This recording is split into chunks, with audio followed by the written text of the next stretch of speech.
दोस्तों, गर्मी की छुट्टियां अच्छे से मना रहे हो ना? एकदम मनाओ दोस्तों। लेकिन थोड़ा थोड़ा सा इसमें आप रिकॉल करते रहो आपने जो पढ़ाया है मुझे। इसके लिए मैं बहुत छोटा सा बर्डन नहीं बनूंगा, मैं बहुत छोटा सा आपको लेके आ रहा हूँ। आप जानते हैं कि हमारे क्लास 10 का पहला सिविक्स का जो चैप्टर है उसका नाम पावर शेयरिंग है। और हम जानते हैं कि इस पावर शेयरिंग के इम्पोर्टेंस को बताने के लिए उसने दो कंट्री से सहारा लिया। एक कंट्री जो यूरोप की है, आप यहाँ देख पा रहे हो हमारा इंडिया यहाँ है। और यहाँ से आप इधर आएंगे तो यहाँ पे ये जो बेल्जियम है, यहाँ छोटा सा बेल्जियम है, जहाँ ये फ्रांस है आपका।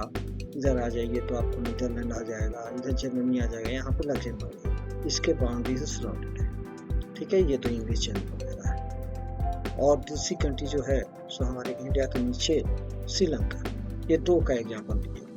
और ये दोनों जगह के माध्यम से क्या बताना चाहा, ये दोनों जगह के माध्यम से उसने सबसे पहले हमको बेल्जियम के थ्रू ये बताना चाहा कि यहाँ का जो इथनिक कंपोजिशन है वह अलग अलग लोगों के मिलने से बना है। यहाँ का ethnic composition same to same यहाँ हम एशिया का ये जो आइलैंड कंट्री है यहाँ का देखेंगे, यहाँ का भी इथनिक कंपोजिशन जो है कम्प्लेक्स है। तो ये दोनों जगह में जो जो देश को अच्छा चलाना चाहता वह अपनी इतनी कंपोजिशन को बहुत अच्छे ढंग से करता, लेके चलता, सब पूरे पॉपुलेशन को हर एक इतनी कंपोजिशन के सेक्शन को जो है सेटिस्फाई करने की कोशिश करता, पावर शेयरिंग करता। और पावर शेयरिंग करता तो अच्छे से लेके चलता। इसमें बेल्जियम ने पावर शेयरिंग किया और यह एकोमोडेशन की पॉलिसी अपनाई, इसने पावर शेयरिंग किया और कंट्री बड़े अच्छे से रन किया, है ना। इतना अच्छे से रन किया कि यूएन ने अपना ऑफिस जो है सो यहीं पे खोल दिया, ब्रुसेल्स में, इसकी कैपिटल जो। दूसरी तरफ श्रीलंका की बातें कीजिएगा तो श्रीलंका ने क्या किया, श्रीलंका ने जो है सो इतनी कंफ्यूजन को संतुष्ट नहीं किया, बल्कि जो बहुसंख्यक लोग थे, मेजोरिटी में थे, उनको संतुष्ट करने की कोशिश की। और इस चक्कर में उसने क्या किया, मिनिस्टोरियल पॉलिसी अपनाई। और मिनिस्टोरियल पॉलिसी अपनाए कारण श्रीलंका से विवाद में फंस गया। और जो उसकी एजुकेशन, हेल्थ, एक्सेट्रा, इन सभी चीजों में एक्सीलेंसी थी वो सब खत्म हो गया, सिविल वॉर में फंस गया, है ना। तो यानी कहने का मतलब कि हम ये दोनों कंट्रीज को दो कारणों से हम समझते हैं। इथनिक प्रॉब्लम इसमें जो है हमारे लिए सबसे बड़ी चीज है कि इथनिक प्रॉब्लम को हम समझे। इसलिए इथनिक प्रॉब्लम को समझने के लिए आइए हम नेक्स्ट स्लाइड में आते हैं, जो कि हम यहाँ पे देखते हैं। हमने ये बेल्जियम का एक की चीज देखी है, जो हमने देख लिया बेल्जियम को लेके। और फिर हमने यहाँ पे श्रीलंका को लेकर देख लिया। अब हम दूसरे में यहाँ पे आपको देखिए बेल्जियम में क्या था, हमने बेल्जियम जो है पूरा एक कंट्री लेवल है। बेल्जियम जो है पूरे कंट्री लेवल पे हम यहाँ देख रहे हैं कि 59% डचों की संख्या थी, पॉपुलेशन था। जबकि 40% जो थे वो फ्रेंच बोलने वाले लोग थे।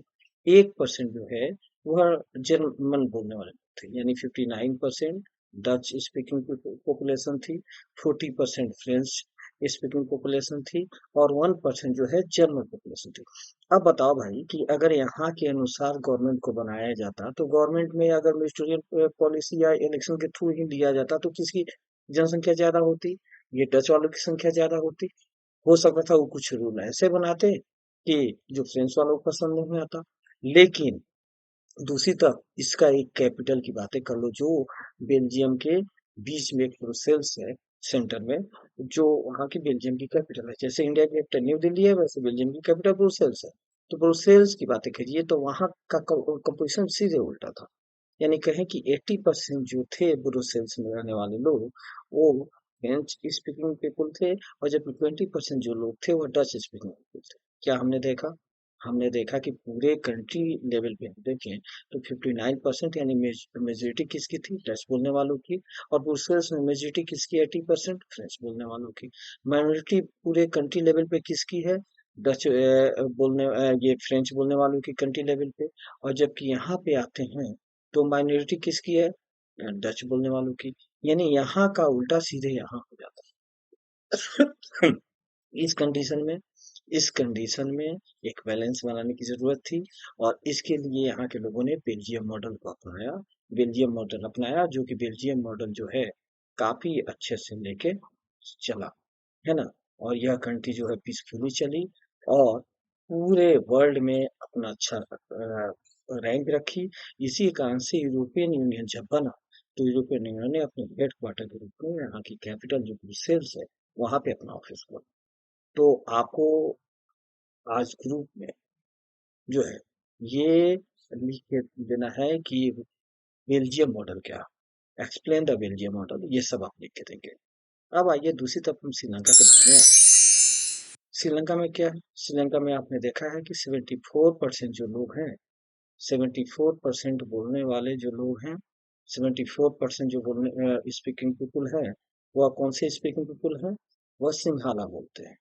जबकि 18% जो लोग हैं वह तमिल बोलते हैं। तमिल में दो लोग थे, एक इंडियन तमिल थे और एक इंडिजीनियस यानी श्रीलंकन तमिल थे।